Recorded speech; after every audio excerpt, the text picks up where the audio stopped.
안녕하세요. 이츠맨의 안철준입니다.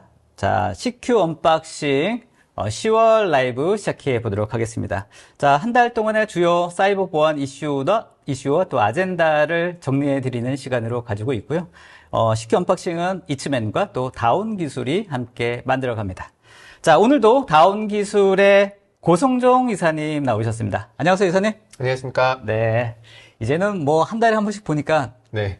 이제는 그냥 친구 같습니다. 식구 같고요. 네, 저도 편해진 것 같습니다.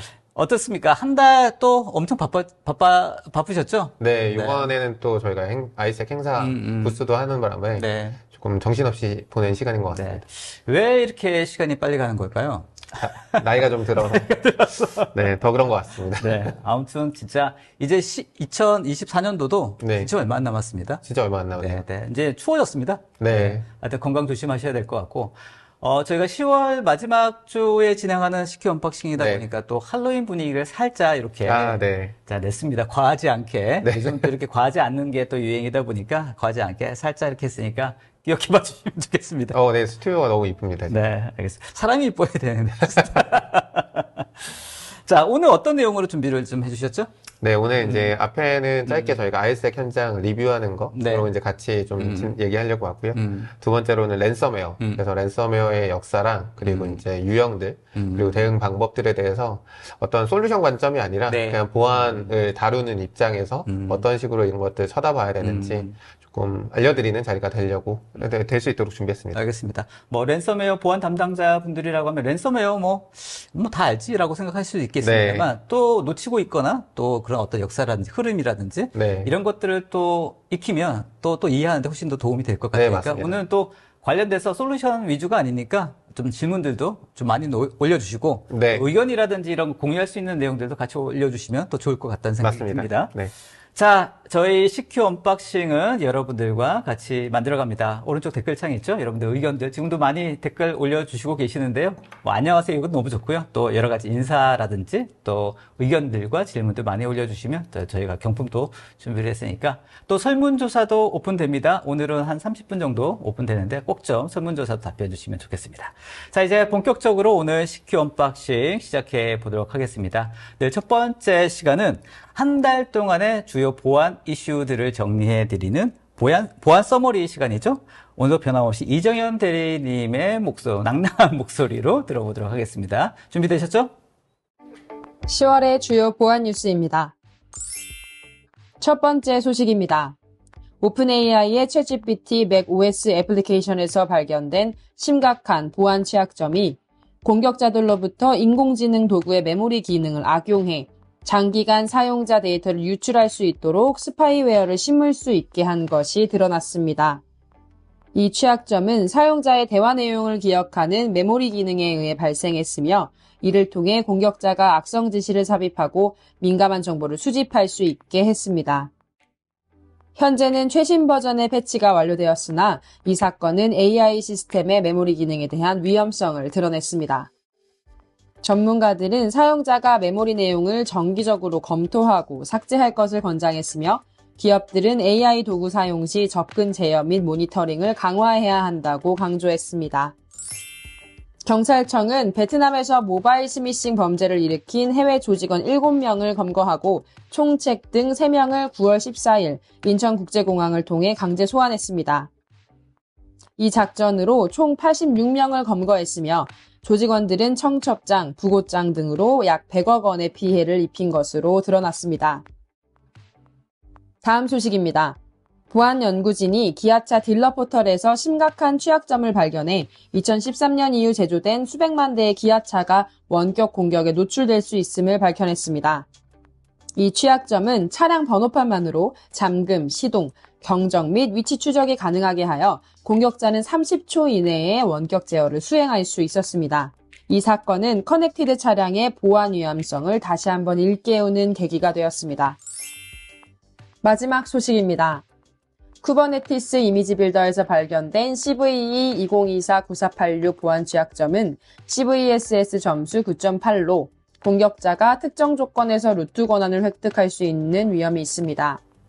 이 취약점은 프록스목스 프로바이더를 통해 생성된 VM 이미지에 영향을 미치며 기본 자격 증명이 사용되는 과정에서 발생합니다. 전문가들은 영향을 받은 VM의 빌더 계정을 비활성화하고 패치된 버전으로 재구축할 것을 권장했습니다. 이것으로 10월의 주요 보안 뉴스 마치겠습니다. 자, 이정현 대리님의 목소리로 10월 달에 보안 이슈들 네. 정리를 해봤습니다. 그렇게 나오라고 하는데 안 나오는 걸 보면 참 고집도. 12월 달에 한번. 네. 네. 12월 남았으니까 12월에 네. 한번 끄집어서 네, 한번. 나올 수 있도록 되게 궁금해 하실 것 같다는 생각이 듭니다. 네, 저도 그렇습니다. 자, 알겠습니다. 자, 10월 달 보안 뉴스 정리를 해봤고요. 이제 오늘 본격적으로 한번 진행해 보도록 하겠습니다. 네, 2024년도 아이색 행사가 지난주에 있었죠? 네, 맞습니다. 네, 다운기술에서도 지난주에 부스 참관하셨던 걸로 알고 네, 있는데. 저희도 이제 아이색에 새로운 한국에 처음 소개드린 솔루션으로 해서 이제 참여를 해가지고 많은 고객분들을 만나뵀습니다. 알겠습니다. 저희 이츠맨에서도 지난 아이색 같은 경우에는 실제 현장에 가서 네. 그 현장 분위기도 좀 저희가 스케치도 하고 네. 실제 여러 기업들 부스에서 담당자분들하고 또 인터뷰도 하고 네. 굉장히 분위기가 뭐랄까요? 활기차다고 할까요? 아, 보안에 관련된 관심들이 굉장히 높구나. 또 굉장히 활발하게 새로운 신제품이라든지 또 이런 것들 소개를 하고 있구나. 이런 느낌을 많이 받았습니다. 네, 맞습니다. 뭐 참가 기업들도 많았던 것 같고요. 뒤에도 조금 다시 말씀드리겠지만 많은 이제 부스들도 운영하다 보니까 그래도 좀 활기찬 이벤트이지 않았나 생각합니다. 알겠습니다. 제가 아이색 담당자는 아니라서 전시회를 홍보하기보다는 하여튼 그런 분위기가 있었다는 네. 걸 좀 말씀드려야 될 것 같으니까. 자, 일단 저희 얘기하기에 앞서서 간단하게 아이색 참관 안 하신 분들도 있을 것 같으니까 네. 현장 분위기 어떤지 어떤 기업들이 나왔는지 간단히 저희가 영상 찍은 게 있으니까 보고 다시 얘기 나누도록 하겠습니다. 그러시죠. 자, 영상 준비되셨죠? 오늘 솔루션 아까 조금 전에 CEO분하고도 얘기했는데 글림솔루션 어떤 솔루션이죠 이게? AI 기반으로 저희가 파일을 분석하는 파일 분석 플랫폼이라고 보시면 될 것 같고요. 기업에서 유통되는 모든 파일들에 대해서 저희가 다 검사할 수 있는 대규모의 파일들을 검사할 수 있는 솔루션입니다. 고객들이 갖고 계시는 데이터들, 방대한 양의 데이터들을 한 군데에 모으고 그들이 갖고 계시는 자산들을 한 군데 모아서 보안적으로 통합 관리를 해주고 접근 제어를 해주는 그런 솔루션이라고 보시면 돼요. 초점을 맞춘 부분은 이 모바일 보안이 앞으로 어떻게 더 발전할 것인지, 비주얼 어떻게 대표할 것인지에 대해서 많이 앱들이 있잖아요. 앱을 기업 전용 앱스토어를 만들어서 앱을 배포하고 관리하고 보안까지도. 네. 새로운 솔루션이 왔는데 명칭은 VIPM USM이라는 제품입니다. 요거 좀 비춰주세요. 기반 기술은 AI를 이용해서 보안 위협을 자동 탐지하는 제품이라고 보시면 네. 하고 이제 프라이버시 이네스먼트 테크놀로지라는 게 있어요. 거기에 이제 다양한 알고리즘이 있지만 대부분 그것들을 강화할 수 있는 방법이 AI를 통해서 이제 하더라고요. 그래서 저희는 AI 기반 어떻게 보면 개인정보에 좀 특화된 AI 전문 기업이라고 보실 수 있어요. 알겠습니다. 자동화할 수 있는 영역들이 SOC 자기 프로세스를 가지고 있잖아요. 그런 부분 자동화해버리고 근데 또 그 중에 새로운 공격이라든지 아직 알려지지 않은 공격들은 이제 수동으로 대응하는 사람이 대응을 해서 분석을 하고 이것마저 자동화시켜 나가고 그런 게 핵심이죠. 지난주교 소프트는요, 현재 오피스 키퍼라는 DLP 제품군을 현재 판매를 하고 있고요. 직접 개발도 하고 있습니다. 그래서 오피스 키퍼는 내부 정보 유출 방지 솔루션이어가지고 임직 업무들 PC에 설치를 하게 되시면 그 PC에서 관출되는 어떤 파일들이나 어떤 출력물에 대한 제어까지 가능한 제품으로 보시면 될 것 같습니다. 주로 웹을 통해서 그리고 브라우저를 통해서 악성 코드에 감염이 되더라라고 하는 거죠. 이 브라우저 보안을 완벽하게 한다라고 하게 되면 공격의 99%는 완벽하게 저희가 예방을 할 수 있다라고 하는 컨셉이라고 보시면 될 것 같습니다. AI 기반의 EDR뿐만이 아니라 XDR까지 확산하고 있고요. 저희의 키워드는 AI 엔진입니다. 이걸 AI로 해서 자동화하는데 컨셉을 이제 포커스하고 있습니다. 이 위협에 대한 부분들을 아주 편하고 쉽게 개발 대부 셋업스 팀이 보더라도 아니면 보안팀이 보더라도 아니면 제가 클라우드를 잘 모르는 사람이 보더라도 굉장히 쉽게 이해할 수 있어요. 컨텍스트가 굉장히 잘 되어 있고 위협에 대한 부분들을 처음부터 끝까지 코드부터 클라우드까지 이 내용들을 다 한눈에 보실 수 있어요. 알겠습니다. 사이버다임은 문서 중앙화라는 컨셉을 가진 솔루션을 판매하고 있는데요. 크게 보면 이제 문서의 유출, 그 다음에 안에서 사라지는 이식, 그리고 통합 문서 관리 이 세 가지를 한 번에 할 수 있는 문서 중앙화라는 솔루션을 판매. 자, 어떠셨습니까? 네, 뭐 제가 주로 나와서 부담스럽다라고 생각하시는 분들 있을 것 같습니다. 훨씬 더 들으신 것보다는 좀 캐주얼하고 재밌게 인터뷰를 좀 진행했고요. 네. 또 우리 글림스, 그죠? 글림스 네, CEO분도 이번에 나오셨죠? 네, 맞습니다. 네, 그래서 글림스 CEO분하고도 인터뷰도 했는데 네. 지금 번역 작업을 좀 하고 있어가지고. 네. 자, 아무튼 관련된 인터뷰 영상 풀로 저희가 준비한 게 있으니까 보시고 싶은 분들은 저희 이츠맨 유튜브 채널에 오시면 다 잘 정리되어 있으니까 한번 보셔도 이번 아이색에 이런 업체들이 이런 내용을 가지고 좀 출시를 했구나. 한번 네. 전반적인 내용도 한번 볼 수 있는데 참고가 되실 것 같습니다. 네, 맞습니다. 자, 어떠셨습니까? 이사님 보시기에 이번 아이색 행사? 네. 이번 슬라이드로 좀 바꿔주시겠습니까? 네. 이번 이제 아이색 같은 경우에 코엑스에서 이틀 동안 진행이 됐었죠. 이제 저도 부스를 하면서 참가한 거는 이번이 처음이긴 합니다. 아, 그러세요? 네. 네. 그래서 지금까지는 계속 이제 보안 업체 상관자로서만 참가를 네. 했었는데, 이번 이제 처음으로 부스를 좀 참가한 것 같고요. 이번 이제 아이색에 약 7,000명 정도 오셨다고 하시더라고요. 네. 그래서 많더라고요, 사람들. 굉장히 많이 네. 오셨던 것 같고, 뭐 최근에 이제 이런 보안 이벤트들이 보통 국내에는 크게 이제 봄이랑 이제 가을 이렇게 있다 보니까 여름엔 또 없어서 한참 또 조용하다가 이제 여러분들 만날 수 있는 좋은 기회가 됐던 것 같습니다. 네. 그래서 이제 부스 같은 경우에 저희도 참가를 했지만 뭐 한 140개 정도 부스가 운영됐다고 하니까 그래도 국내에서 활동하는 뭐 한 80% 정도의 보안 벤더들이 참여하지 않았나 생각이 듭니다. 네, 알겠습니다. 전반적으로 저도 인터뷰를 좀 진행하면서 보니까 AI를 가지고 화두를 하는 그런 보안업체도 꽤 많다는 생각을 좀 들었습니다. 네, 맞습니다.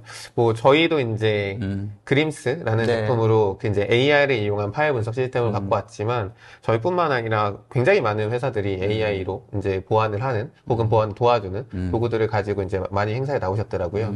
그리고 이제 조금 이제 기존 행사들처럼 NDR이나 XDR, 그리고 EDR, 이런 사이드에 있는, 벤더들이나 아니면 제품들을 가지고 나오신 곳도 많았고, 국내에 이제 처음으로 소개해드리는 저희처럼 그림스나, 아니면 국내 처음으로 소개해드리는 제품들도 좀 있었던 것 같습니다. 그래서 제가 기억하기로는 저희 말고, 일루미노라는 그 제로 트러스트 네트워크 이런 애들도 이제 이런 곳도 이제 이번에 처음 선보이게 된 것 같은데 아마 RSA 컨퍼런스나 이런 데를 가보셨던 분들은 아시는 솔루션이었는데 이번에 이제 한국에는 좀 처음 소개되는 제품들도 좀 있었던 것 같습니다. 알겠습니다. 뭐 사실 이제 저도 여러 업체 담당자분들하고 좀 얘기를 좀 나눴습니다만 뭐 AI 관련돼서 얘기하시는 업체가 많이 있는 것 같고 저는 이런 생각을 좀 들었거든요. 이제 뭐 AI를 도입해야 된다 기업에서 이런 얘기를 많이 하지 않습니까? 근데 실제 담당 기업에서 AI를 도입하는 게 또 여러 가지 프로세스라든지 또 비용이라든지 여러 가지 어려움이 있고 AI를 도입해서 얼마나 효과적으로 이거를 운영할 것인지에 대한 고민도 있을 것 같은데 보안 솔루션 같은 경우에는 사실 이제 기업 담당자가 AI를 직접 도입하는 게 아니라 AI가 적용된 솔루션을 도입하면 되는 거니까 맞습니다. 외려 가장 빨리 AI가 도입되는 영역이 이쪽 보안 청식이 아닐까 이런 생각도 좀 들게 되더라고요. 아무래도 이제 흔히 AI를 이용해서 뭘 할 거야 라는 게 목적이 명확하잖아요. 보안은 우리 기업을 방어할 거고 어느 부분에서 그럼 AI가 도와줄 거야 라는 것들이 좀 더 명확하기 때문에 그런 입장에서는 이제 조금 더 AI를 적용하는 게 보안 장비나 솔루션에 적용하는 게 좀 더 쉬운 것 같긴 하고요. 물론 어려운 점이 분명히 많습니다. 이제 보안이라는 게 워낙 다변화되어 있는 내용들이 많다 보니까 단순하게 AI를 적용하기는 좀 어려운 부분들도 분명히 있는 건 사실이지만 아무래도 이제 조금 더 쉽게 접근할 수 있는 부분이 아닐까 합니다. 알겠습니다. 윤성호님 질문이 좀 좋아서 한번 잠깐 소개를 해드리자면 아이색에 참관하셨나 봅니다. 윤성호님. 만남 인사 나눌 걸 그랬습니다. 자, 아이색 보면서 느끼는 거는 기본에 충실하는 게 가장 강력한 보안이다라는 걸 새삼 느꼈다고 하십니다. 그래서 사실 기본에 충실하다는 게 어려운데 기업에서 기본에 충실하려면 어떤 점에 주안점을 좀 줘야 될지 뭐 이사님 의견을 좀 듣고 싶다라는 질문인 것 같습니다. 기본에 충실하라. 이게 어려운데? 솔직히 가장 어려운 것 같습니다. 저희가 운동할 때도 뭐 이제 저는 이제 스노보드를 좀 오래 탔는데 강사도 하고 오래 좀 탔는데 항상 얘기하는 게 기본에 충실해서 딱 기본기에 있는 어떤 자세를 유지하라 이런 얘기를 많이 하거든요.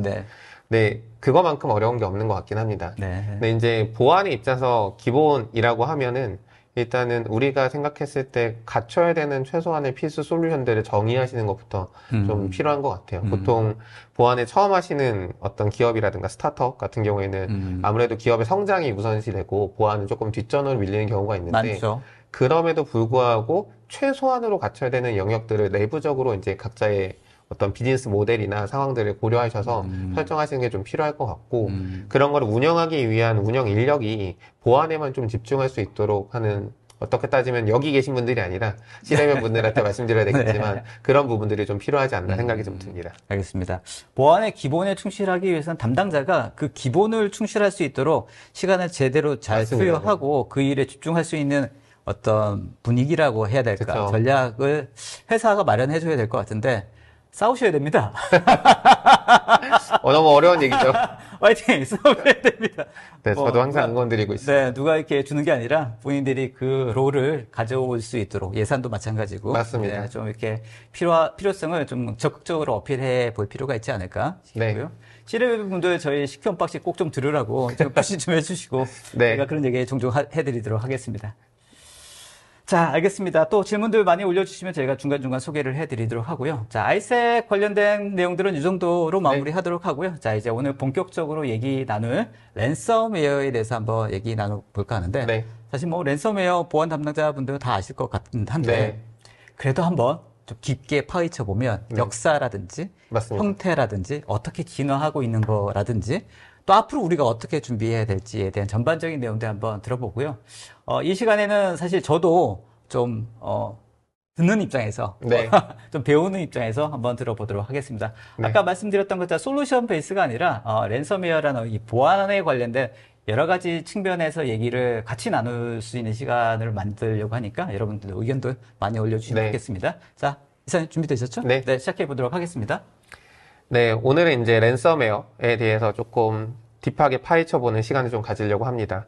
흔히 이제 저희가 랜섬웨어 얘기할 때 보통은 이제 보안 솔루션 업체들이 나와서 얘기를 많이 하다 보니까, 물론 저도 그런 입장에 있는 사람으로서 이제 얘기를 하다 보니 어떤 랜섬웨어의 뭐 정의라든가 뭐 역사라든가 그런 부분보다는 이제 흔히 저희가 조금 알고 넘어가면 좋을 만한 내용들을 좀 놓치고 있는 것 같아서 그런 부분들 같이 좀 준비를 해봤습니다. 좋습니다. 일단 랜섬웨어의 정의를 모르시는 분들이 좀 많으시더라고요. 제가 예, 여쭤봤는데 네네. 랜섬웨어를 무조건 암호화를 시키는 것만 생각을 하시는데 랜섬웨어가 사실은 합성어입니다. 그래서 전체 화면으로 좀 바꿔주시겠습니까? 네, 그 랜섬웨어가 사실은 합성어고요. 그 랜섬 그리고 소프트웨어의 합성어입니다. 네, 랜섬은 그렇군요. 네. 옆에 보이시는 것처럼 이제 어떤 유괴 납치했을 때 몸값을 네. 요구하는 그런 내용이고요. 그러니까 몸값을 요구하는 그런 소프트웨어다. 그냥 맞습니다. 그렇게 직관적으로 이해해도 되겠네요. 네, 직관적으로 그렇게 생각하시면 됩니다. 그래서 꼭 암호화를 하는 게 아니라 그냥 몸값을 요구하는 악성 코드들을 다 랜섬웨어라고 지칭한다고 생각하시면 될 것 같습니다. 네. 그래서 랜섬웨어를 이제 저희가 시작부터 한번 보면은 실제 랜섬웨어가 맨 처음 발생했던 거는 1989년도에 에이즈 트로이잔이라고 하는 랜섬웨어입니다. 이 에이즈 트로이잔은 플로피 디스크를 통해서 이제 어떤 파일이 전파되는, 그러니까 악성 파일이 전파되는 이제 그런 내용들을 갖고 있던 악성 코드고요. 플로피 디스크 저거 얼마만에 봅니까? 이거 아시는 분들이 제가 볼 때는 저희 이제 구독자나 참여하신 분들 중에는 좀 많으실 것 같은데 요즘 친구들은 모르더라고요. 네, 이야, 플로피 디스크. 저거를 이용해서 공격했던 그런 히스토리가 있군요. 플로피 디스크에 이제 악성 코드가 계속적으로 이렇게 전파되는 방식이었고, 네네. 이게 이름이 에이즈 트로이잔이라고 붙인 게 이게 네. 에이즈를 대상으로 어떤 공포심을 악용할 수 있게 됐던 게 하나가 있고, 두 번째가 네. 에이즈 연구자들을 대상으로 공격이 수행이 됐어요. 그래요? 예, 그러다 보니까 이제 결과적으로 어떤 이제 연구자들의 PC들을 감염시키고 그 감염시킨 과정에서 이제 뭐 암호화나 이런 거는 이루어지지 않았지만 어떤 금전을 요구한다든가 내가 너 PC 장악하고 있어. 그러니까 금전적으로 나한테 돈 좀 줘. 이런 네. 이제 내용들이 있었다라고 생각하시면 될 것 같습니다. 알겠습니다. 아무튼 금전을 요구하는 그런 형태의 소프트웨어들을 랜섬웨어로 얘기하고 네, 맞습니다. 1989년 요때 에이즈 네, 트로젠이라는 걸 통해서 시작이 됐다. 네. 그래서 랜섬웨어 같은 경우에는 이때까지만 해도 그냥 트로이전을 불렸던 게 그냥 단순히 이제 트로이 목마 같은 악성 코드였기 때문이었는데 네. 이제 이 이후에 이제 저희가 흔히 얘기하는 암호화 기술들 그리고 이메일이랑 인터넷이 발달하면서 랜섬웨어가 좀 대중화됐습니다. 그래서 아까 말씀드렸던 89년도에 최초의 랜섬웨어라고 불릴 수 있는 에이즈 트로이전 이후에 GP 코더라고 하는 첫 번째로 암호화 알고리즘을 적용해서 파일을 암호화하는 그런 악성 코드가 발생을 했습니다. 이것도 전체 화면으로 좀 바꿔주시겠습니까? 네. 네, 약 2006년 제가 날짜를 지금 연도수를 정확하게 조사를 못 해왔는데 네. 2006년 그쯤으로 제가 알고 있고요. 이제 RSA에서 만든 RSA 알고리즘, 암호화 알고리즘을 사용해서 파일을 암호화하는 그런 이제 형태의 악성 코드였습니다. 이제 이때부터 이메일 그리고 이메일 첨부 파일이나 악성 웹사이트, 그러니까 인터넷이 발달하고 이메일이 발달하면서 어떤 이제 악성 코드를 이제 많이 배포할 수 있는 환경이 되었다라고 이해하시면 될 것 같고요. 우리가 통상적으로 얘기하는 랜섬웨어의 시작이 그럼 2000년대부터 시작했다라고 네, 볼 수도 맞습니다. 있겠네요. 그리고 뭐 이때 당시만 해도 몸값으로 $20 실제 이제 은행에다 꽂아라 이런 식의 이제 $20면 뭐 얼마 되진 않지. 인간적인데? 그래도 이제 흔히 얘기해서 지금 그때 당시만 해도 네. 뭐 인터넷이나 PC가 그렇게 막 대중화된 때는 아니니까. 아, 그래요. 네, 그런 입장에서 봤을 때 $20는 그렇게 어떻게 따지면은 금액이라기보다는 공포심을 유발하기엔 충분했던 공포심을. 네, 금액이었던 것 같습니다. 그리고 이제 2012년도에 이제 저희가 리베톤이라고 하는 악성 코드, 랜섬웨어가 유포를 됐는데 리베톤 같은 경우에는 조금 달랐던 거는 네. 컴퓨터 화면을 잠가버리고 우리가 이제 흔히 얘기하는 법 집행기관, 뭐 네. 경찰이나 검찰, 네. 뭐 미국 같은 경우 FBI 이런 식의 우리가 법 집행기관인데 너 뭐 잘못했어. 그러니까 우리한테 돈 내면 이거 감면시켜줄게. 이런 식으로 이제 돈을 요구했습니다. 단순하게 이제 어떤 이렇게 파일에 대한 뭐 복호화나 이런 걸 요청했던 게 그런 걸로 이제 돈을 받았던 게 아니라 어떤 몸값이 아닌 벌금을 요구하는 방식을 사용했던 랜섬웨어인데 컴퓨터 화면을 잠그고 이런 법 집행기관을 사칭하는 내용은 이때 이제 처음 등장하게 됩니다. 알겠습니다. 이제 유형이 계속해서 뭔가 새로운 형태가 등장하기 시작하는군요. 네, 맞습니다. 그리고 이제 아마 많은 분들이 아시면 아시겠지만 요 근래부터 비트코인 가격들이 슬슬 오르기 시작합니다. 맞습니다. 네. 그러면서 이제 랜섬웨어가 비트코인이랑 결합을 하게 되는데 네. 오늘 자료에는 없지만 중간중간에 이제 비트코인이랑 결합이 돼서 그 전에 이제 단순히 몸값을 어디로 송금하라 였으면 비트코인으로 보내라 하고 이제 이런 랜섬웨어가 늘어나게 되고요. 네. 랜섬웨어가 이제 폭발적으로 늘어나는 과정이 이거는 뭐 개인 피셜일 수 있지만 비트코인의 어떤 확산 그리고 그 비트코인의 이제 시세가 올라가는 게 영향을 주지 않았나라는 생각들도 좀 하고 있습니다. 알겠습니다. 그리고 이제 2017년도에 모든 분들이 지금 아마 계시는 모든 분들이 아실 만한 워너크라이 랜섬웨어. 아, 네. 그때가 2017년이었군요. 네. 오래된 것 같지만 또 생각보다는 오래되지 않은. 그러네요. 네. 2017년도에 일어났던 워너크라이가 있습니다. 네. 2017년도에 있었던 워너크라이 같은 경우에는 전 세계를 강타를 했죠. 그래서 랜섬웨어 역사상 가장 큰 규모의 어떤 피해가 발생했던 사건입니다. 거의 최초의 사건이고요. 대략적으로 150개국 이상에서 약 20만 대가 넘는 PC가 감염됐다라고 그래요. 합니다. 엄청나게 이제 많은 숫자가 감염됐는데 이때 사용했던 윈도우 취약점이 이터널 블루라는 윈도우 SMB 프로토콜 취약점이었어요. 굉장히 단순한 프로토콜인데 여기에 어떤 이제 취약점을 이용해서 악성 코드가 굉장히 빠르게 퍼지고 되게 강력하게 빨리 퍼지는 이런 과정들이 있었습니다. 그런데 이제 이때 당시만 해도 이제 이걸 막을 수 있는 킬 스위치를 이제 연구원들을 발견하기도 했는데 빠른 시간 안에 그럼에도 불구하고 이제 대규모로 확산되는 걸 막지를 못했던 사태가 있었고요. 이때 사건의 이후로 랜섬웨어가 진짜 무서울 수 있구나 라는 거를 한번 이제 인지하게 된 사건이지 않았나 싶습니다. 네, 알겠습니다. 그 이후로 이제 많은 분들이 국내에서도 그리고 해외에서도 있었던 많은 사건들을 떠올리실 텐데요. 제가 오늘 자료를 정리하다가 그런 이제 트렌드 데이터들을 좀 넣진 않았는데 네. 너무 많더라고요. 너무 많아요. 네, 너무 많아서 네. 그 트렌드 데이터를 넣으면 너무 많은 얘기를 해야 될 것 같아서 제가 이제 그분은 좀 뺐습니다. 네. 대신에 이제 지금 요즘에 이제 랜섬웨어는 뒤에서도 좀 말씀드리겠지만 약간 좀 다른 방식으로 좀 진화하는 부분들이 있습니다. 그래서 예전에는 랜섬웨어를 어떤 전문적인 해커들이 좀 썼다라고 하면 초보들이 쓸 수 있는 형태로 바뀐다든가 아니면 아예 표적화된 어떤 공격을 위해서 뭐 흔히 얘기하는 저희가 서플라이 체인이라고 해서 공급망을 공격한다든가 하는 방식으로 다양한 방식으로 좀 진화하는 것들이 최근의 트렌드라고 할 수 있을 것 같습니다. 알겠습니다. 네, 그러면 이제 저희가 다음으로 이제 얘기할 거는 랜섬웨어가 어떻게 이제 배포가 되느냐에 에 대한 부분을 한번 말씀드리려고 하는데요. 이 부분은 이제 많은 분들이 알고 계실 겁니다. 랜섬웨어는 가장 많이 배포되는 유형의 피싱 이메일입니다. 이메일 보내서 뭐 클릭을 유도한다든가 아니면 첨부 파일로 랜섬웨어랑 연결되어 있는 어떤 문서 파일들이나 계약서로 위장된 파일이라든지 이런 것들을 보내는 게 가장 이제 일반적인 방식이라고 보시면 될 것 같고요. 두 번째가 악성 웹사이트입니다.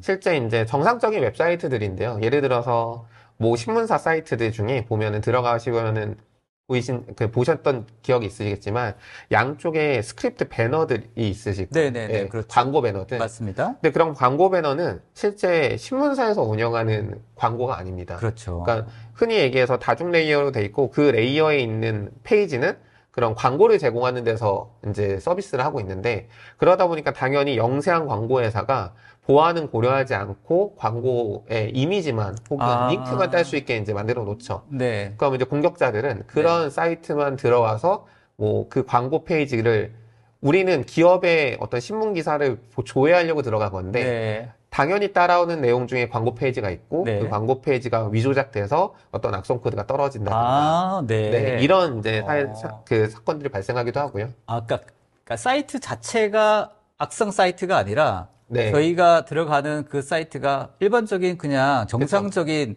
그런 뭐 매체라든지 그런 채널인데 거기 뜨는 광고의 어떤 루트를 통해서 악성 네. 코드가 들어와서 유입돼서 네. 그냥 무심결에 그걸 누르게 되면 그냥 악성 파일이 감염이 되는 형태가 되는 거군요. 누른다고 표현하기보다는 네. 나는 신문 기사를 읽으러 들어갔을 뿐인데 네. 그냥 이제 악성 코드가 떨어지고 이제 실행이 되는 이런 네. 형태들도 많고 네. 저희가 이제 많이 알려지지 않은 무슨 사단법인이라든지 네. 뭐 소규모 기업들의 네. 웹사이트를 통해서도 네. 악성 코드가 배포되는 경우들이 굉장히 많습니다. 알겠습니다. 오, 그렇군요. 그리고 이제 다음은 불법 소프트웨어인데 뭐 많이 써보셨죠? 어릴 때도 그렇고. 예를 들어서 저희가 뭐 한글과 컴퓨터라든지 마이크로소프트 오피스라든지 이제 이런 소프트웨어에 흔히 이제 크랙 버전을 사용한다든가 아니면 크랙을 위한 어떤 이제 라이센스 키 제너레이터 이런 것들을 사용한다든가 이렇게 이제 불법적인 소프트웨어를 사용하는 경우에 공격자들이 그 불법적인 소프트웨어를 이제 이용해서 악성 코드를 배포하거나 랜섬웨어를 배포하는 경우들도 있습니다. 알겠습니다. 그리고 이제 마지막으로 보안 담당자분들이 가장 힘들어 하시는 내용 중에 하나가 이런 취약점일 텐데요. 취약점을 이용한 랜섬웨어 배포, 아까 이제 서두에서도 말씀드렸던 이터널 블루 같은 그런 취약점을 이용한 배포들이 아직도 많이 일어나고 있습니다. 얼마 전에도 이제 특정 보안 벤더에 취약점이 공개돼서 한번 이렇게 불과 며칠이 되지 않았습니다. 이제 그래서 계속 보안 대응하시는 분들이 있으신데 예를 들어서 그런 보안 솔루션뿐만 아니라 어떤 이제 EXX 같은 어떤 플랫폼들이나 어플리케이션이라든지 이런 부분에 어떤 취약점이 노출되고 공격자들이 그런 취약점을 이용해서 악성 코드를 배포한다든가 랜섬웨어를 배포하는 것들이 아직도 많이 일어나고 있는 내용들이라고 볼 수 있습니다. 네, 알겠습니다. 뭐 개인적인 얘기를 좀 해드리자면 뭐 저 피싱 이메일 대표적인 공격 루트라고 말씀하셨잖아요. 저도 이제 전전 회사에서 무역하는 그런 반도체 회사였는데 저 진짜 피싱 이메일 당했거든요. 제가 직접 당한 건 아니고 저희 저 회사에 이 거래를 담당하는 여직원하고 그쪽 인도네시아 쪽 회사였는데 거기에 이제 뭔가 언젠가 피싱 이메일로 해서 해킹을 당한 거지. 그래서 중간 어느 시점인가 이제 그쪽에서 먼저 메일을 해서 실제로 몇 천만 원 든 돈을 그쪽 통장으로 입금하게끔 만들어서 근데 그렇게 했는데 한동안은 알 수가 없었어요. 돈이 잘못됐는지 알 수 없다가 아무도 모르고 그러니까 저희 쪽에서 왜 입금을 안 해라고 그쪽에 연락을 했더니 아니 무슨 소리야 입금했는데 그때부터 난리가 났지. 저는 이미 뭐 방법이 없더라고요. 맞습니다. 저런 이제 흔히 스캠이라고도 얘기하고 피싱이라고 이제 상황에 따라 성격에 따라 좀 다르게 얘기도 하는데 너무나도 정교하고 너무나도 똑같거든요. 그리고 이제 저희가 저번에도 얘기했지만 요즘은 AI 이용하면 외국인도 한국말 쓸 수 있으니까 너무 쉽게 이제 공격이 일어날 수 있고 그런 부분에서 좀 게다가 AI를 이용하게 되면 그 어투라든지 그 독특한 그 느낌 있지 않습니까? 지금 생각해 보면 그때 그 지금 랜섬웨어 피싱 당했을 때 자세히 보면 영어로 왔다 갔다 했는데 영어의 어투가 좀 이상해. 이제서 나중에 보니까 좀 이상하다라는 걸 알지만 그때는 사실 대충 보니까 모르는데 지금 이제는 AI로 이런 어투라든지 이런 것들도 학습이 된다고 하면 그쵸. 진짜 발견하기 어렵겠다 이런 생각이 듭니다. 네, 실제 어렵죠. 네. 그런 부분은 이제 어떻게 따지면 뒤에서도 말씀을 드리겠지만 우리가 랜섬웨어나 피싱 대응이 단순하게 어떤 특정 카테고리의 대응이라기보다는 네. 전반적으로 우리가 사이버 보안, 사이버 디펜스, 그리고 해킹 방어 이런 입장에서 좀 쳐다봐야 되는 내용일 것 같습니다. 알겠습니다. 아무튼 심각하다. 네, 맞습니다. 심각하다. 점점 이게 다양해지고 있기 때문에 그런 부분들에 대해서 계속해서 뭔가 계속 스터디하고 네. 어떻게 이게 진화되고 또 분화되어 나가는지에 대해서 필요하다. 네. 그런 정보가 필요하다는 생각이 듭니다. 맞습니다. 좋습니다. 그럼 이제 다음으로는 랜섬웨어가 어떻게 유포됐는지 봤으니까 어떤 유형, 공격 유형을 좀 말씀드리려고 하는데 네네. 기존에 그냥 단순하게 그러니까 파일을 파일을 암호화시키고 이제 몸값을 요구하는 형태가 아니라 조금 요즘 트렌드까지 이제 좀 말씀을 좀 드리려고 합니다. 네네. 일반적으로 저희가 알고 있는 랜섬웨어들은 그냥 단순하게 파일 암호화시키고 돈 주세요 이런 이제 형태였다라고 하면 네. 요즘은 암호화시키거나 혹은 암호화 안 하고 우리 데이터 유출할 거야. 아니면 둘 다. 흔히 네. 이제 이중협박이라고 하죠. 이중협박. 네. 공격자가 이미 좀 전에 이제 말씀하셨듯이 네. 사례에서 말씀하셨듯이 공격자는 이미 우리 사이에 들어와 있어요. 우리 네트워크나 시스템 안에 들어와 있는 상태니까 내가 마음대로 핸들링할 수 있는 상태가 됐다라고 판단이 되니까 그때부터 이제 협박을 하는 거죠. 네. 암호화 시키든가 아니면 내가 너네 자료 이미 다 갖고 있어.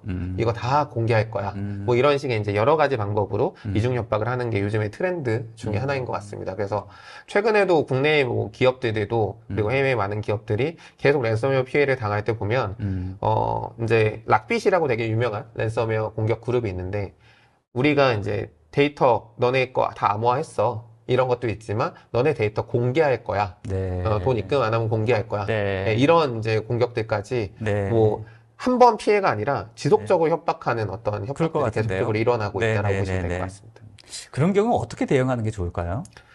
일단 1차적으로 뒤에서도 좀 설명드리겠지만 네, 네. 만약에 랜섬웨어를 당했다라고 하면은 그거에 대한 복구 그리고 네. 이제 어느 부분부터 우리가 흔히 침해를 당했는지를 좀 보시는 이런 것들이 좀 필요할 그게 것 빨리 같아요. 파악해야 될 것 같은데요. 맞습니다. 실제로 얘네가 요구하는 그 상황이 진짜로 얘네가 다 네. 가지고 있는지 어디까지가 침해되고 어디까지 우리가 확보가 되고 네네. 있는지를 확인하는 것도 빨리 필요할 것 같고. 그리고 이제 보통 이제 저런 이중협박을 한다는 네. 과정에서는 보면 예를 들어 이미 그 자료는 우리가 갖고 있던 자료가 아닌 경우들도 있어요. 그러니까 인터넷에서 혹은 우리랑 관련 있는 다른 기업에서 데이터를 얻었는데 네. 조금 더 기업이 커 보이는 쪽에다 협박을 하는 경우들도 있거든요. 네. 그래서 실제 그 데이터에 대한 진위 여부나 이런 것들을 이제 확인을 해야 되는데 약간 공갈 협박 같은 것도 있을 그쵸, 수 있다. 근데 이제 진위 여부를 확인하는 건 솔직히 좀 어려운 경우에 왜냐면 결국에 협상을 해야 되니까 네. 그러면은 다시 원점으로 돌아가서 실제 우리가 사고를 당했는지 이런 부분들을 좀 점검하는 게 필요할 수 있습니다. 알겠습니다. 사실 이게 소 잃고 외양간 고치는 약간 그런 느낌이기도 한데 맞습니다. 완벽하게 이걸 막을 수 있는 방법이 없으니까 네. 그랬을 때 어떻게 처리하는 그런 프로세스도 나름대로 마련하는 것도 필요하겠다는 생각도 네, 듭니다. 맞습니다. 네. 저런 일 안 당해야 되는데 그죠? 아유 네. 참. 네. 다음으로는 이제 랜섬웨어 이제 요즘 유행 중에 하나는 소프트웨어가 갖고 있는 소프트웨어 공급망의 취약점을 많이 활용합니다. 네. 아마 보안 담당자분이 들으시니까 기억하실 텐데 솔라윈즈 해킹 사태가 있었어요. 네. 솔라윈즈가 미국에서 이런 이제 시스템을 관리할 수 있는 어떤 인프라처럼 깔려 있는 솔루션인데 저 솔라윈즈 어플리케이션이 해킹을 당했고 네. 시스템이 해킹을 당했고 그걸 이용해서 악성 코드가 배포되거나 랜섬웨어가 배포된 사고가 있었습니다. 네. 이런 이제 소프트웨어 공급망 같은 경우에는 일단 여러 가지 공격자들이 관심을 가지는 이유가 있는데 첫 번째는 네. 이 한 번의 공격 소프트웨어 그 공급망 공격을 이용해서 여러 기업을 한 번에 공격할 수 있습니다. 그렇네요. 저 솔라윈즈 같은 경우에도 솔라윈즈 해킹 사고의 당사자는 솔라윈즈지만 네. 실제 그 피해를 본 피해자는 솔라윈즈의 고객사들까지를 포함하거든요. 그러네요. 그러다 보니까 그런 식으로 이제 어떤 대규모 이제 공격이 일어날 수 있다라는 게 하나가 있고요.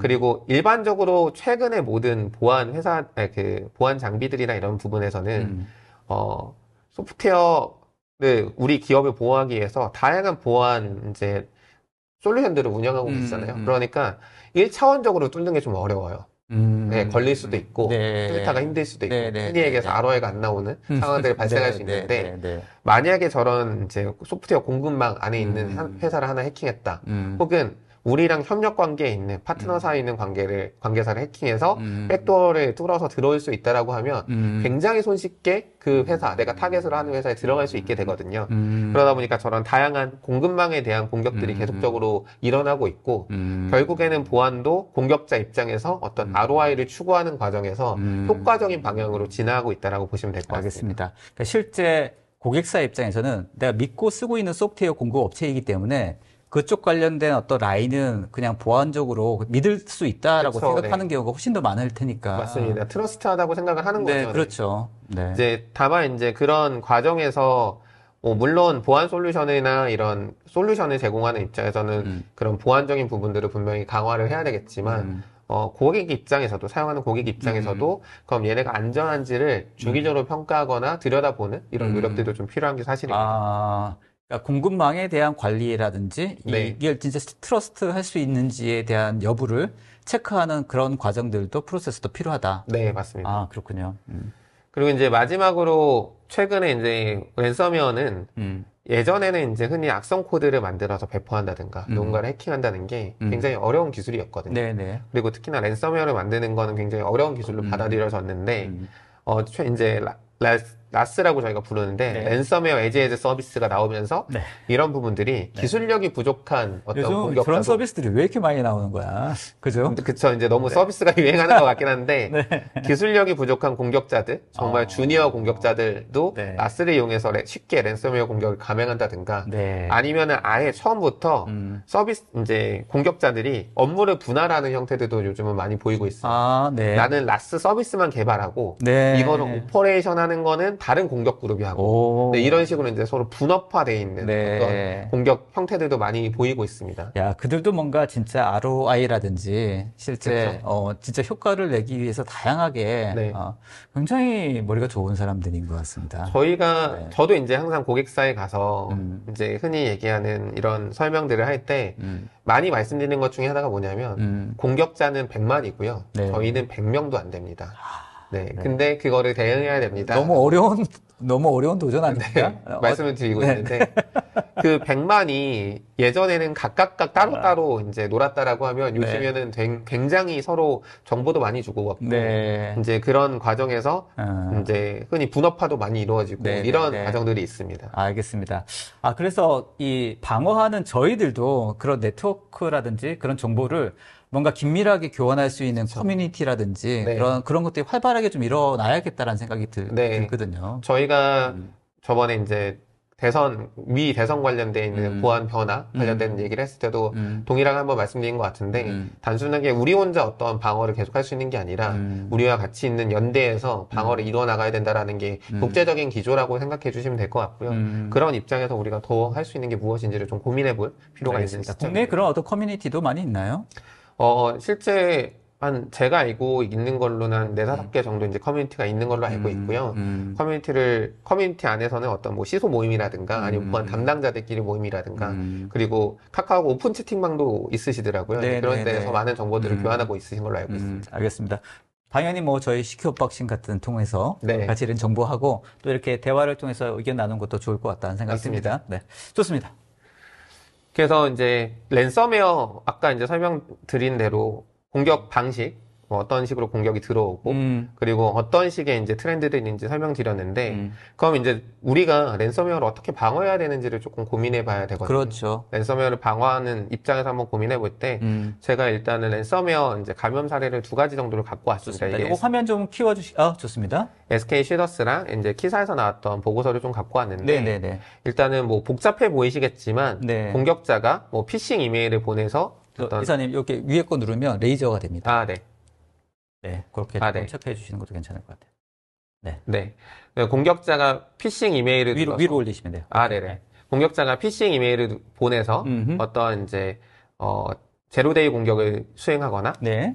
개인정보를 탈취하거나 네. 이런 전반적인 라이프 사이클을 갖고 있는 공격들도 있고요. 네네. 아니면 아까 이제 웹사이트를 말씀드렸는데 네. 게시판의 어떤 취약점을 이용해서 앱쉘을 실시하고 그 과정에서 지속적인 공격을 통해서 어떤 이제 디스크를 암호화하는 이런 네. 과정들을 이제 하는 경우들이 있습니다. 네네네. 근데 둘 다 네.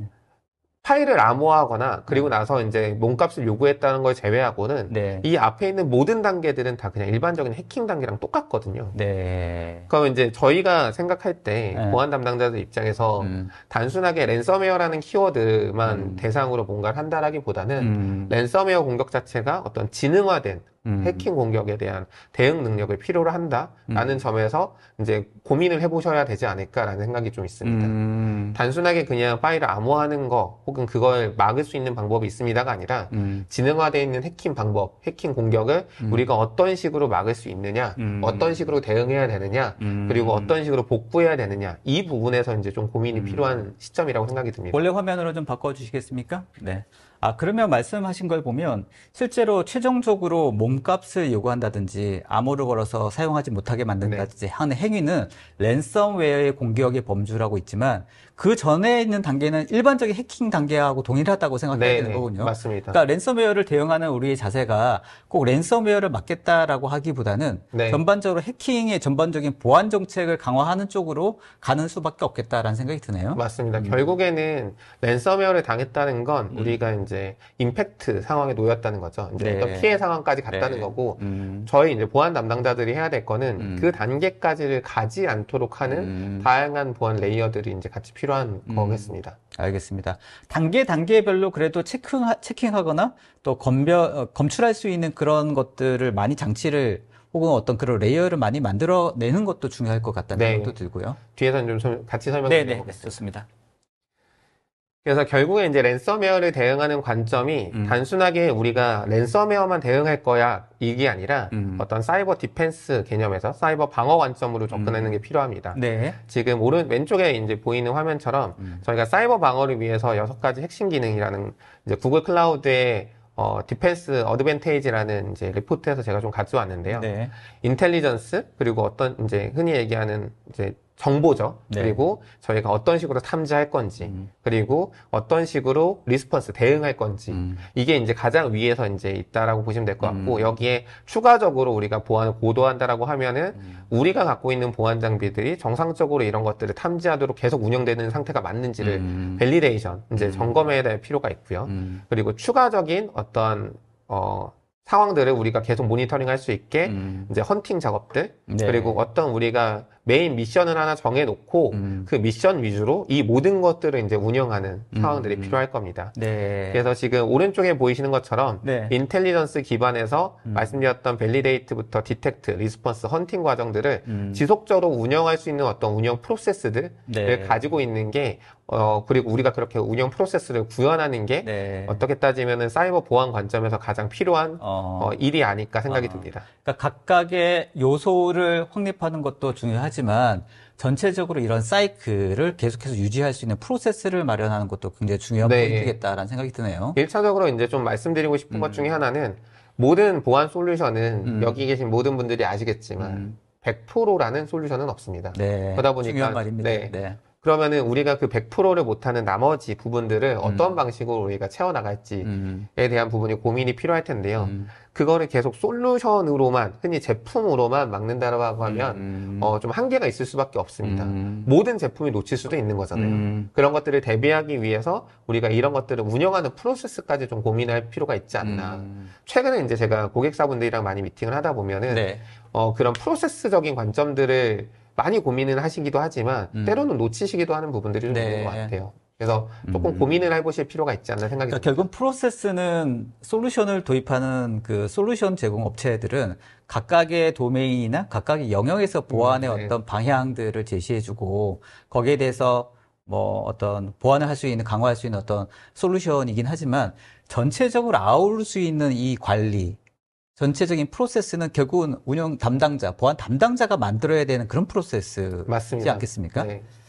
이 프로세스를 담당한 솔루션도 있을까요? 프로세스를 만들어주는 컨설팅은 있을 수 있겠지만, 결국에는 그것들을 이제 관리하고 운영하는 데서는 어떻게 따지면 보안 담당자분들의 역량이 좀 들어가야 됩니다. 이게 원체 사용하고 있는 보안 솔루션이 많고, 또 담당해야 될 레이어도 많고, 또 체크해야 될 포인트도 원체 많아지기 때문에 요즘과 같은 이 기업에서 사실 보안 담당자 그렇게 인원이 넉넉하지는 않지 않습니까? 맞습니다. 네, 항상 그 한정된 인원 리소스를 가지고 뭔가 다 해야 되는 상황에서 네. 이런 프로세스를 만드는 것도 참 어렵겠다. 실제적인 어려움이 있겠다는 생각이 들거든요. 네, 맞습니다. 지금 이용성 님이 질문해 주셨는데, 네. 뭐, 표준으로 삼을 만한 베스트 프랙티스 프로세스가 있을까요?를 말씀을 주셨어요. 네. 제가 오늘 장표에는 좀 담아오진 않았지만, 저희가 보안 담당자분들이랑 많이 들어보셨던 내용 중에 하나가 사이버 킬체인일 겁니다. 이제 저희가 흔히 공격이 처음 시작돼서 어떠한 단계로 우리한테 침투가 되고, 우리 내부에서 어떻게 휘젓고 다니고, 그 다음에 최종적인 임팩트 단계까지 가는지를 이제 흔히 이제 프로세스 형태로 이제 쭉 만들어 놓은 게 사이버 킬체인이거든요. 네. 근데 잘 들어보시면 왜 킬체인인지에 대한 부분이 있을 텐데, 이름 자체가 킬체인이잖아요. 어느 한 부분이 끊어지면 뒤로 가는 것들이 점점 어려워집니다. 예를 들어서 보안 처음에 우리를 이제 공격하기 위해 타겟팅하는 단계를 끊는다든가, 악성 코드가 유포되는 단계를 좀 끊는다든가, 내부에서 이제 취약점이 있는 시스템을 막 이제 흔히 흐집고 다니는, 저희가 내부 전파라고 하는데, 그런 흐집고 다니는 과정에서 우리가 디텍팅해서 끊어내거나, 이런 과정들을 통해서 실제 임팩트까지 가는 것들을 막는 게 어떻게 따지면 가장 중요한 할 수 있거든요. 그래서 킬체인이라는 이름답게 어떤 한 부분이 끊어지면 뒤로 가는 거는 처음부터 다시 시작해야 되는 그 여파를 확 막아줄 수 있는 그 길목을 제대로 막아줄 수 있는 게 중요하다라는 얘기죠. 네, 맞습니다. 이게 킬포인트. 네. 그래서 그런 킬체인, 사이버 킬체인의 운영 프로세스들을 조금 같이 보시면 좋지 않을까 생각이 듭니다. 그러니까 어떤 포인트를 킬포인트로 잡을지, 체인 중에서 어떤 포인트가 중요한지를 인식하는 것도 중요하겠다는 생각이 드네요. 이게 이제 회사마다 좀 다를 수 있는데, 그렇죠. 아무래도 규모가 큰 회사는 전체 모든 프로세스를 다 보실 수 있을 거잖아요. 뭐 예산도 넉넉하실 거고, 보안 담당자분들도 어느 정도 숫자가 있으실 테니까. 근데 만약에 우리는 그 정도까지는 아니다 라고 하면은 어느 단계에서 막는 게 가장 효율적이고, 우리가 갖고 있는 레이어에서 어느 단계를 보완하는 게 효율적인지를 조금 더 고민하시면서 솔루션들을 도입하시거나 하는 것도 굉장히 중요한 포인트일 것 같습니다. 사실 말씀을 들어보니까 뭐 단순하게 어떤 솔루션을 도입하는 것보다 이 포인트가 훨씬 더 중요하겠다는 생각이 들거든요. 우리가 어떤 부분이 취약하고 우리에 맞는 형태의 관리 포인트가 어디인지를 제대로 파악해야지 부족한 게 보이고 그 부족한 것들에 해당되는 어떤 솔루션을 도입해서 완화하고 보완할 수 있는 정책을 만들어 나갈 수 있는 그걸 마련하는 게 훨씬 더 중요하겠다는 생각이 듭니다. 맞습니다. 그런 부분들을 조금 고민하는 이제 필요성이 있을 것 같고요. 그래서 최근에 이제 아까도 이제 잠깐 질문이 처음에 올라왔는데 왜 모든 보안 회사들은 다 본인들이 최고라고 할까요? 라는 이제 질문이 처음에 올라왔는데 그런 질문이 있으셨죠? 결국에 이제 보안 제품은 최고라고 얘기할 수밖에 없죠. 저희도 이제 흔히 얘기해서 상품이 팔려야 되니까. 다만 이제 그거를 어디다가 어떤 식으로 갖다 놓을 거냐, 그리고 어떻게 운영하냐에 따라서 천차만별이 될 수 있기 때문에 그런 부분들을 조금 보안 담당자 분들도 고민하시면서 제품을 도입하시는 것들이 필요할 것 같습니다. 알겠습니다. 사용하는 측면에서도 참 그런 뭐라고 해야 되나요? 천리안이 아니라 어떤 그걸 바라볼 수 있는 그런 시선, 그런 것들이 필요하겠다는 생각이 듭니다. 네, 그죠? 맞습니다. 좋습니다. 오늘 재밌는데요? 네. 지금 벌써 50분이 다가옵니다. 그러네요. 좀 빨리 가야 될 것 같습니다. 네, 그래서 앞에 있는 것들을 결국에 좀 요약을 해보면, 랜섬웨어 대응이 단순히 랜섬웨어 대응하는 솔루션을 도입하거나 그런 게 아니라, 고도화되어 있는 해킹을 대응하는 관점에서 좀 쳐다보셔야 된다는 게 포인트고요. 제가 3가지 포인트를 좀 갖고 왔어요. 그나마 이제 그럼에도 불구하고, 이런 부분들은 조금 강화하셨으면 좋겠다라고 하는 것들인데요. 하나는 다층 방어 시스템에 대한 부분입니다. 멀티레이어 시큐리티 아키텍처라고 저희가 보통 얘기하는데 어떤 단일 솔루션에 의존하는 게 아니라 다양한 그 보안 솔루션을 아까 말씀드렸던 킬체인 기반에서 우리의 부족한 부분들을 메꾸어 나가면서 일단 뭐 여러 가지 예산이나 여러 가지 부족한 상황에도 불구하고 방어에 대한 방어력을 극대화하는 방법이 좀 필요할 것 같고요. 두 번째는 흔히 최근에 이제 좀 얘기가 많이 나오는 공격 표면에 대한 내용입니다. 공격 표면이라고 하면은 외부에서 바라보는 공격 표면이 될 수도 있고요. 내부에서 우리가 알고 있는 공격 표면이 될 수도 있는데 어쨌든 공격을 당할 수 있는 어떤 홀이라고 생각하시면 될 것 같습니다. 그런 홀을 어떤 식으로 관리하든 이제 우리가 모니터링하는 체계들이 좀 필요할 것 같아요. 아까 말씀드렸던 어떤 보안의 위협, 그러니까 취약점을 이용한 공격들은 다 저런 공격 표면을 이용해서 공격이 수행이 되는데 그 공격 표면을 우리가 제대로 관리하지 못하고 있다라고 하면 내가 보안 레이어를 너무 열심히 층층이 쌓아놨는데 너무 어이없는 방식으로 털릴 수도 있거든요. 그렇죠. 네, 그런 부분에서 이제 공격 표면의 관리를 강화하는 것들이 필요할 것 같습니다. 이제 마지막으로는 만약에 우리가 당했다라고 하면 거기에 대한 어떤 복구 계획들이 필요할 것 같습니다. 네. 제가 이제 여기 글자로는 백업 위주로 좀 말씀을 드렸는데 당연히 백업 굉장히 중요합니다. 그리고 이제 백업할 때도 많은 분들이 아시겠지만 321 백업 규칙 이런 식의 이제 백업 규칙을 준수하는 게 필요합니다. 다만 이제 저런 것들을 준수하는 건 현실적으로 되게 어려운 부분이 있습니다. 이제 그런 부분들을 이제 저희가 보완하고자 하는 이제 부분들이 좀 필요할 것 같고요. 그리고 복구 계획 같은 경우에도 단순히 랜섬웨어 감염됐으니까 우리가 데이터만 복구하면 된다가 아니라 실제 왜 랜섬웨어 감염이 됐는지 저희가 사고 조사라고 하죠. 그렇죠. 인시던스 리스폰스를 통해서 실제 사고를 조사하고 우리가 이걸 한 번에 복구할 수 있는 복구 계획들 이런 것들을 수립하는 게 좀 필요할 것 같습니다. 알겠습니다.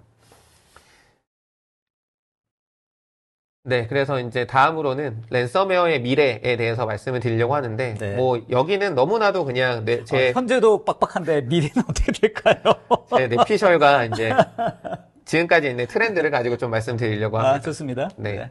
아무래도 이제 랜섬웨어가 공격할 수 있는 공격 범위들은 어느 정도 한계가 있는 게 사실입니다, 현재까지는. 네. 그래서 PC나 아니면 기업이 갖고 있는 서버 이런 쪽으로 대상으로 하고 있지만, 클라우드 환경, 저희가 디지털 트랜스폼이라고 하잖아요. 네. 클라우드나 이런 디지털로 이제 전환되는 환경에서 클라우드, 뭐 OT, ICS, 아니면은 IoT, 뭐 심지어는 개인의 스마트 기기 단말들로 랜섬웨어가 확대될 가능성이 충분히 있습니다. 그렇죠. 공격자들 입장에서는 돈을 버는 게 목적이거든요. 네, 돈이 네, 벌린다라고 하면은 그쪽 분야로 확 집중할 수 있는 부분이기 때문에 그런 공격 범위가 확대되는 것들이 이제 좀 가능성이 있을 것 같아요. 알겠습니다. 생각해보면 요즘은 뭐 자율주행도 이제 곧 네. 굉장히 대중화될 가능성이 굉장히 높지 않습니까? 네. 사실 이런 그 자동 운행하고 있는 자동차가 랜섬웨어에 걸려서 만약 이게 탈취가 된다. 네. 이러면 정말 위험한 상황들이 많이 맞습니다. 발생할 것 같거든요. 네. 이제 앞으로도 이제 그런 형태로도 굉장히 확대가 될 가능성이 충분히 있겠다. 너무나도 충분히 네, 있죠. 너무나 우리가 충분히 있겠다. 자동차를 이제 그러니까 굴러다니는 핸드폰으로 봐야 되거나 굴러다니는 컴퓨터로 봐야 그렇죠. 되는 시대라고 하면 그렇죠. 그 자동차 자체도 랜섬웨어에 감염돼서 제 기능을 못하거나 네. 이상 동작을 하거나 네. 이렇게 될 수 있다는 걸 분명히 고민을 해야 됩니다. 알겠습니다. 랜섬웨어 그 해킹하는 그쪽 입장에서는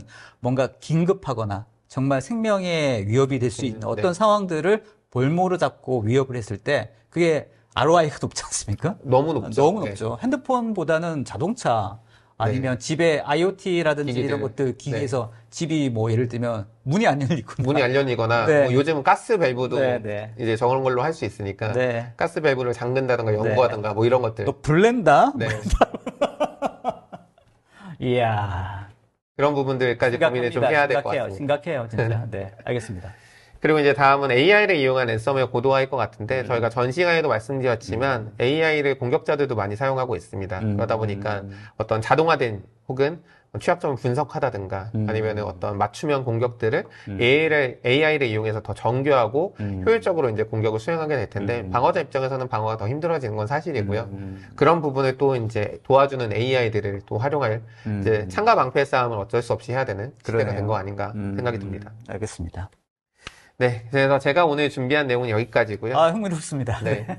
뭐 오늘 이제 제가 말씀드린 것들이 어떤 보안 솔루션 하나를 특정해서 저희가 이런 기능을 제공합니다가 아니니까 들으시는 분들 입장에서는 조금 재미없을 수 있지만 어떻게 따지면 랜섬웨어가 어떻게 시작이 되었고 어떻게 진화하고 우리가 어떤 식으로 대응해야 되는지 조금 같이 고민할 수 있는 시간이었으면 좋을 것 같습니다. 알겠습니다. 말씀하셨던 것들 중에서 뭐 저는 이제 특별하게 각각의 솔루션, 좋은 솔루션을 도입하는 것도 물론 중요하겠죠. 네. 그런데 네. 그 각각의 솔루션들이 연결됐을 때 그 홀드, 아까 말씀드렸던 어떤 그 보안의 어떤 뭐 네. 표면이라고 해야 되나요? 그런 것들이 의도치 않게 확대되거나 또 핵심적인 어떤 포인트를 제대로 체크해야 나가는 그런 과정들은 결국은 보안 담당자의 역할이다. 롤이다. 이런 생각이 들고 그런 어떤 전략을 세우고 그런 노하우들을 우리에 맞는 실정대로 만들어 나가는 게 진짜 무엇보다 중요하겠다 네. 싶어서 그러니까 단순히 솔루션 정보보다도 훨씬 더 좋았던 시간이 아닌가. 네. 개인적으로는 그렇게 생각을 해봅니다. 질문들이 많네. 네, 워낙 네. 전문가분들도 많으시고 해서 네, 제가 네, 말씀드린 게 조금 부족하지 않나 싶기도 한데요. 네. 몇 가지 질문 좀 제가 선별해서 말씀을 좀 드려보겠습니다. 좋습니다. 네. 랜섬웨어 공격은 레터럴 무브먼트를 통한 공격이 많아서 장복기도 길고 공격 표면도 다양한데 레터럴 무브먼트 공격을 막는 방법은 제로 트러스트밖에 없는지 궁금합니다라고 윤성원 님께서 질문을 주셨는데요. 네. 일단 말씀하신 대로 어떤 랜섬웨어 공격뿐만 아니라 최근 해킹 사건들은 잠복기를 길게 갖는 경우들도 있고요. 잠복기를 굉장히 짧게 갖는 경우들도 있습니다. 네. 랜섬웨어는 좀 잠복기를 짧게 가져가는 형태긴 해요. 왜냐하면 돈을 뜯어내야 되니까 내가 장악했다는 걸 빨리 알리고 돈을 뜯어내려는 게 목적이긴 한데 네. 그럼에도 불구하고 이 기업이 혹은 이 회사가 조금 우리가 원하는 군침나는 데이터들이 있다라고 하면 충분히 잠복기를 늘릴 수도 있거든요. 아, 그렇죠. 네, 그러면서 이제 레터럴 무브먼트처럼 이제 측면 이동 같은 것들을 많이 시하고 할 텐데 제로 트러스트가 굉장히 좋은 방법일 수는 있습니다. 왜냐면은 모든 것들을 검증하려는 게 있다 보니까 뭐 잠복기와 전혀 관계없이 제로 트러스트의 구현이 잘 돼 있다라고 하면 그런 부분에서는 좀 잘 효과적으로 대응할 수 있는 부분이 분명히 없지 않아 있습니다. 다만 제로 트러스트도 만능은 아니기 때문에 그런 거에 대한 모니터링을 강화할 수 있는 추가적인 어떤 시큐리티 오퍼레이션 이런 부분들이 좀 같이 따라와야 되지 않나라는 생각이 좀 듭니다. 알겠습니다. 또 네, 다른 그리고 한 가지만 더 네, 해볼까요? 한 가지만 네. 국내에도 랜섬웨어 관련된 사이버 보안이 있나요? 라고 이제 질문을 주셨는데 제가 보험 담당은 아니다 보니까 정확히는 모르는데 이번에 아이색에서 하나생명이었나요? 하나 손해보험이 그쪽에서 이제 나오셨어요. 그래서 부스를 만들어 놓으셨더라고요. 네. 그래서 최근에 사이버 보험 관련된 부분들이 좀 얘기가 많이 나오고 있고 그런 부분에서 이제 국내 보험사들도 일정 부분 이제 보안 상품들을 준비하고 있거나 준비한 걸로 알고 있습니다. 그래서 그런 보안 상품들 한번 찾아보시면 좋지 않을까 생각이 듭니다. 좋습니다. 아, 그런 것들도 필요하겠다는 생각이 드네요. 네. 하나의 또 리치 마켓이다는 생각이 네, 듭니다. 맞습니다. 김종욱님 질문에 해커와 이런 나쁜 기술을 만들어내는 뿌리를 제거할 수 없나요? 뿌리는 제거하기 어렵지 않겠습니까? 저희 동맹국인 미국이 열심히 노력하고 있죠. 수배도 때리고 네. 실제 잡아들이기도 하고 있지만 워낙 군침나는 사업이라서 예, 그들한테는 이게 쉽게 뿌리 뽑혀지진 않을 것 같습니다. 알겠습니다. 기본적으로 이제 어떤 이런 소프트웨어 관련된 거는 어떻게 선용하느냐, 어떻게 나쁘게 쓰느냐, 기술 자체가 나쁘지는 않지 않습니까? 그거를 사용하는 사람에 따라 다른 거기 때문에 근본적으로는 없어지진 않을 거다라는 생각이 들고 저희가 이런 것들을 어떻게 잘 막을 건지 고민을 해야 되는 시점이 아닐까 싶습니다. 오늘 질문 너무 많이 주시고요. 내용 좋았죠? 이런 솔루션이 아니라 전반적 어떤 테크닉에 대한 보안 전체적인 내용에 대해서 이렇게 얘기하시는 거 굉장히 좋았던 것 같고 저도 많이 배웠던 것 같습니다. 아까 그 킬체인 이런 것들도 하나의 어떤 세션으로 해서 어떤 포인트를 좀 준비하는 게 좋을지 를 한번 또 그런 내용으로 준비하는 것도 괜찮겠다는 생각도 해봅니다. 네. 좋습니다. 자, 이렇게 벌써 시간이 다 됐습니다. 자, 그래서 일단 다음 세션, 다음 얘기를 해야 되는데 11월 달에도 또 여러 가지 또 보안 이벤트들이 있죠? 간단히 좀 소개 좀 해주시면 좋겠습니다. 네. 11월에도 뭐 많은 사이버 보안 이벤트들이 있습니다. 이제 11월 5일에 이제 인공지능, 머신러닝, 뭐 보안 자동화 이렇게 해서 AIS 2024라고 불리는 이제 행사가 있고요. 그리고 11월 7일에 글로벌 개인정보 웨비나 또 이제 유튜브 채널을 통해서 있습니다.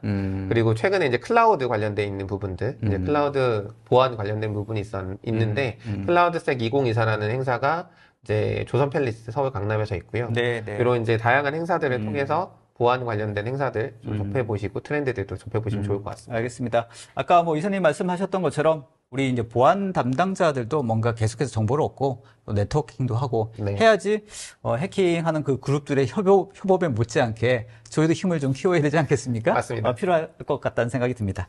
자, 11월 달 저희 11월 29일이죠? 또 CQ 언박싱 또 준비를 해야 될 것 같은데 11월 말에 어떤 내용으로 준비하실지 간단히 예고 좀 해주시면 좋겠습니다. 네, 오늘 이제 말씀드렸던 사이버 킬체인이랑 조금 연결된 내용일 수 있을 것 같은데요. 저희가 흔히 얘기하는 CTI, 사이버 위협 인텔리전스. 위협 인텔리전스에 대한 수요가 요즘 많으신 걸로 알고 있습니다. 관심도 많이 높아졌고요. 예전에 한번 제가 바이러토탈로 해서 나와서 한번 드렸었는데 그러면 위협 인텔리전스를 우리가 어떤 식으로 조직에서 사용할 수 있는지 적용해야 되는지 그리고 흔히 위협 인텔리전스를 적용할 때 어떤 부분을 고려해야 될지 이런 부분들을 좀 설명드리고자 합니다. 알겠습니다. 자, 11월 29일입니다. 저희 매달 마지막 주 금요일 날 항상 하니까 잊지 마시고 또 사전 예약해 주시면 좋겠습니다. 다음번 11월 때도 기대될 것 같습니다. 오늘 수고하셨습니다. 네, 감사합니다. 네네. 자, 저희 관련된 내용들을 저희가 CQ 언박싱 레터라고도 저희가 뉴스레터도 발간합니다. 매월 첫 번째 주 목요일날 발행하고 다음 주 목요일날 발행합니다. 꼭 사전 등록이 아니라 뉴스레터 구독해 주시면 좋을 것 같고요. 또 CQ 톡톡 뉴스레터라고 다운 기술에서 또 별도로 준비하고 있는 또 뉴스레터도 있습니다. 지금 담당자분이, 그쵸. 이게 CQ 톡톡 구독하는 거 했죠. 꼭 좀 구독해 주시면 또 좋은, 정보 얻을 수 있을 것 같으니까 꼭 좀 해주시면 좋겠습니다. 설문조사도 아직 오픈되어 있으니까 꼭 좀 답변해 주시면 좋겠습니다. 10월이 이제 끝납니다. 이제 곧 11월이 오는데요. 11월도 환절기 건강 유의하시고 또 11월 말에 또 CQ 언박싱 11월 달 시간으로 찾아뵙겠습니다. 건강하시고 다음에 인사드리도록 하겠습니다. 감사합니다. 수고하셨습니다. 감사합니다. 네네, 수고하셨습니다.